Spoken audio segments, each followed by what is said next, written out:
Hi guys, and welcome to another episode of TC Talk. My name is Therese and thanks for stopping by. So I have an interesting article to share with you guys, and it's actually referring to a movie or a trailer that I saw I think in the middle of last year. And the universe could not be more ironic because the movie is titled I Am What I Am. And a movie with that title has sparked controversy, at least according to this article. But let that sentiment, I am what I am, be the underlying theme of this video, as we shall soon see. But let's just see how the article goes. Alright. Slanted eyes in Chinese indie film I Am What I Am sparks backlash. Yes, we are going there. So let's just see how this article goes, shall we? Okay. I Am What I Am, also known as Lion Dance Boy, a Chinese animated feature released in the country on December 17th, has found itself in the eye of social media storm about eyes. The film, which is directed by Hai Peng Sung, revolves around three teenagers from Guangdong province who set out to master the tradition of lion dance. So while ancient culture is central to the plot, the setting is very much the real-world China of today.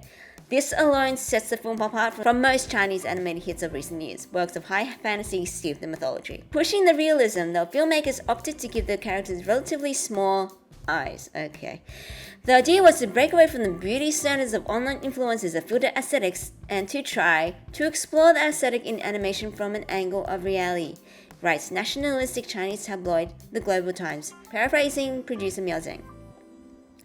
For some, though, the designs don't represent Chinese people so much as racist stereotypes of them. Yeah, there is the controversy. Viewers have taken to social media to condemn the film. This is how Chinese people were exaggeratedly portrayed during the colonial period. We've been discriminated against for so long that this doesn't look so strange to some people, reads one Weibo user. And if you guys don't know what Weibo is, think of it as a Chinese version of Twitter, I guess, or any other social media platform that you would have. Another person wrote an essay arguing that squinting eyes is a greater offense to a Chinese person than depicting a black person eating watermelon and fried chicken in the United States. Yeah. I'll keep going. Large eyes are very common in Chinese CG films. For Zhang, this reflects an assimilation of foreign ideas, not the small eyes his film contains, the Global Times continues. I'll read his quote in a minute. I Am What I Am is popular with those who have seen it, earning user scores of 8.3 and 9.5 respectively on film reviewing platforms Douban and Miaoyan. It screened at LA's animation is filmed earlier this year, and its Chinese gross to date is 164.6 million yuan, which is 25.9 million USD, according to Ant Group. The question of racism aside, this controversy shows how approaches to character design can be entrenched in the industry, to the point where even a subtle deviation makes headlines. Hollywood animation is no exception. Designs are so homogeneous here that when a film like Spider-Man Into the Spider-Verse dares to do something different, everyone takes notice. We dream of the day, as we are sure so many industry artists and fans do too, when this kind of experimentation is the norm. So that is the article. And that is a controversy. So for the sake of clarity, here is the designs of the boys in question. Right. So, to be perfectly honest, when I first saw that trailer months ago, that did not pop into my head. I didn't think that this was a racist stereotype of Chinese people, particularly because it was, made by a Chinese person for a Chinese audience. So again, square that. But also, it's just been interesting to me because it kind of just pings for me in my mind the times when they've tried to introduce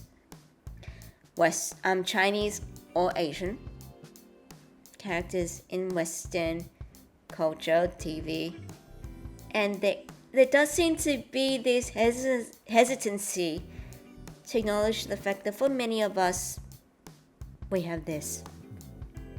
It's a biological reality for many of us. I don't see why we need to ignore it.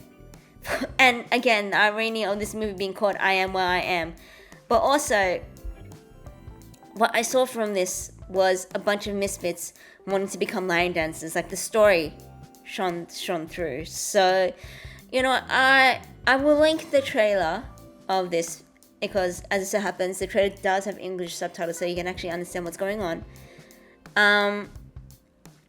Yes, and the director or the producer, let me just see.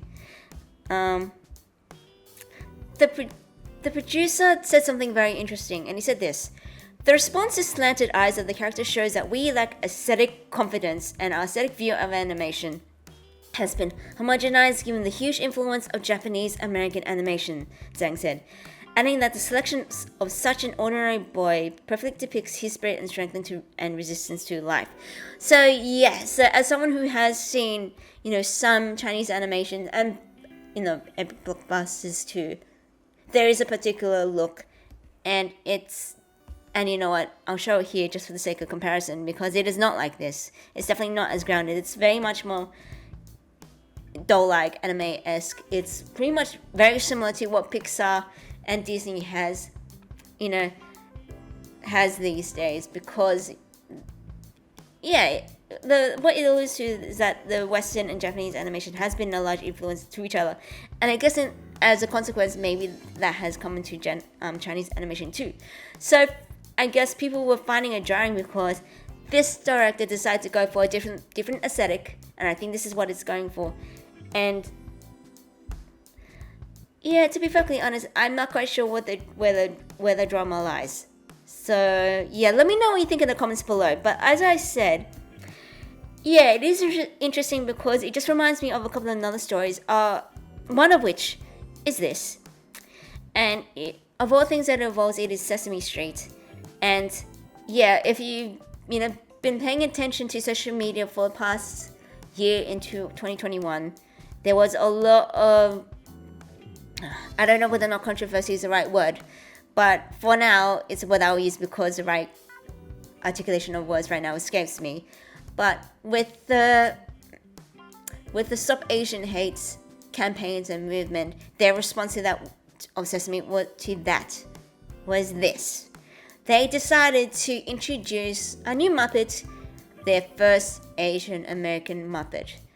And her name is Ji-young, she's Korean, she is Sesame Street's first Asian American Muppet, and she looks like this. So, I'll leave it up to you to draw your own conclusions from that. It's been, as you can probably guess, as with most things, their responses was pretty divided. Honestly, I mean, this is not the first time that this has sort of happened, in the sense that if they had introduced this in the same way as they introduced Reseda, because people were confused as to why a Muppet should have an ethnicity in the first place. But yeah, Ji-young is not the first. The first one of the early ones would be Reseda, and she is actually Mexican. So she was there for, from what I remember, and this is going back quite a few years, to introduce kids to the Spanish language, which is probably much more relevant in the United States due to its proximity to Mexico. And yeah, so my point is that this was not the first time that this has happened. And if they introduce it like this was their Sesame Street's way of saying, hey, we should introduce people to the the South Korean culture, maybe the Vietnamese culture, the Chinese culture, the Japanese culture, the Cambodian culture. I may have been a bit more on board about this, but it has been funny because you can see what her design looks like. And if I had not given you her name, and if I had asked you what her ethnicity is, if I had asked you what that Muppet, she's a Muppet, her ethnicity was, what would you have said? So yeah, I mean, it's just interesting to how people deal with this, and how I do think it is a matter of confidence, to be perfectly honest. And you'll probably be hearing me repeat that sentiment quite a few times as I make more videos about this, all about representation as I see it. So yeah, let me know what you think. So where does this all lead? Well, as it so happens, I came across almost on the same, very similar time period to this article, and it is relating to a Chinese model, and another article, and it's this.